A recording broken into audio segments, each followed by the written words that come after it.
Mo kí gbogbo lọ́ba lọ́ba, mo kí gbogbo ládé ládé. Mo ṣe kábíyèsí fún gbogbo orí adé ní ilẹ̀ Yorùbá.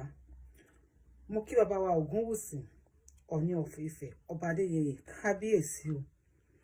Bàbá Lámídì Adéyẹmí, ọmọ kú tí kò gbọdọ̀ pa, ọmọ àrùn táwọn ò gbọdọ̀ ṣe. Mo ṣe kábíyèsí o.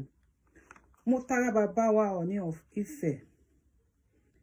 Ibi ojúmọ́ ti mọ́ wá pẹ̀lú bàbá wa Adéyẹmí. Mo fi kí gbogbo lọ́ba lọ́ba, níjòyè níjòyè àti gbogbo ẹ̀yin prominent people of ilẹ̀ Odùduwà. Mo wá kí àwa ọmọ Odùduwà pátá nílé lóko. Èyí ni lẹ́tà mi sí gbogbo lọ́ba lọ́ba ní ilẹ̀ Yorùbá. Ẹ má wo ilẹ̀ Odùduwà níran. Tí wọ́n bá lè gbé ọmọ Yẹlé Sowore tó fún ní bail of 20 million naira láì ṣe kankan nítorí pé wọ́n jà fún ẹ̀tọ́ ẹ̀, tí wọ́n sì lè mú àwọn Boko Haram tí wọ́n dá wọn sílẹ̀ lọ́fẹ̀ẹ́, Boko Haram tó ń pa èèyàn.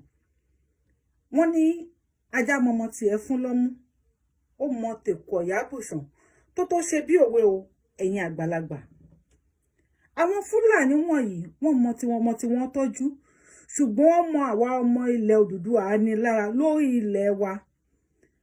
Ọọ̀ni Ọ̀jájá, bá mi Ògúnwùsì, ẹ dìde, kí lẹ̀ ń ṣe? Aláàfin Ọ̀yọ́, ọba níjẹ̀bú,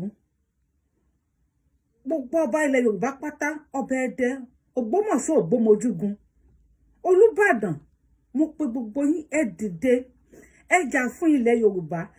Tí Sowore bá lè dìde, tí wọ́n mú, tí wọ́n sì tì mọ́lé, kì í ṣe pé èmi ọmọ tálíkà nìkan mi ò ní lè dìde ní Nàìjíríà yẹn mo tó bá yá. Tó bá yá, àwọn ọmọ tiyín náà wọn ò ní lè jẹ president, wọn ò ní lè jẹ senator. No amount of owó tẹ́lẹ̀ kó kalẹ̀ fún wọn. Ẹ rántí pé Abíọ́lá ní owó púpọ̀, ṣùgbọ́n ipò president ló dù tó fi kú sáwọ́ àwọn Fúlàní. Àsìkò tó kẹ́ ẹ dìde. Ẹ wá wà àwọn Ìgbò tẹ́ ń wò yìí, ESN, wọ́n ní supporting àwọn èèyàn wọn nínú bí wọn ò tiẹ̀ ṣe síta. Èèyàn bá wa, ẹ ti dákẹ́ jù. Yorùbá sì náà ń pè ní akíkanjú. Bá mi Ààrẹ Ọ̀nà Kakanfò, ẹ dìde ńlẹ̀. Ẹ má yẹ kí ogun kó ọmọ Yorùbá lọ, torí ìyà yìí ti tó gẹ́, ìyà yìí ti pọ̀ jù. Ẹ jẹ́ ká gba ilẹ̀ Yorùbá fúnra wa. Kò sí nǹkan kan tó ń jẹ́ Nàìjíríà mọ́. Ọmọ Nàìjíríà kankan ò sí mọ́. Ọmọ Yorùbá, ọmọ Haúsá, ọmọ Ìgbò ló kù. Ṣé bí wọ́n tẹ̀ ní pé èèyàn ní máa lẹ́ni nímọ̀sán kó mu kíkan ni. Ẹ̀yin bàbá wa lẹ́ni tá ní nímọ̀sán, ṣùgbọ́n ọmọ Yorùbá ti ń mu kíkan. Nígbà tí Desiani tí ó lè jí owó, àwọn Nigeria president wọ́n tún rí loot owó táwọn èèyàn, ká má tẹ̀ tí sọ̀rọ̀ Abacha. Desiani, obìnrin bíi tèmi, owó tí wọ́n gbà lọ́wọ́ ẹ̀ was $90 billion and 13 million pounds. Ká fi 13 million pounds yẹn lẹ̀, ká gbé $90 billion yẹn, ká ṣe sí náírà ní time tí wọ́n gbà lọ́wọ́ ẹ̀, kì í ṣe nísìn. A máa lọ bí 27 trillion naira. Pẹ̀lú gbogbo èèyàn tó wà ní Nàìjíríà, èèyàn kọ̀ọ̀kan ní ẹ̀tọ́ sí 153 million naira. Ẹ gbọ́ mi yéké, 153 million naira ní èèyàn kọ̀ọ̀kan ní ẹ̀tọ́ sí. Ǹjẹ́ wọ́n fún wa? Wọn ò fún wa. Buhari ń tún ọ̀nà ilẹ̀ Haúsá ṣe, wọ́n dẹ̀ ń fi ẹran jẹ oko tiwa ní ilẹ̀ Yorùbá. Ẹ̀yin Yorùbá, ẹ dìde. Inú owó tí Buhari gbà lọ́wọ́ Desiani, ìwọ brother mi, ìwọ sister mi tó ń gbọ́ mi, if you are not married, you are entitled to 153 million.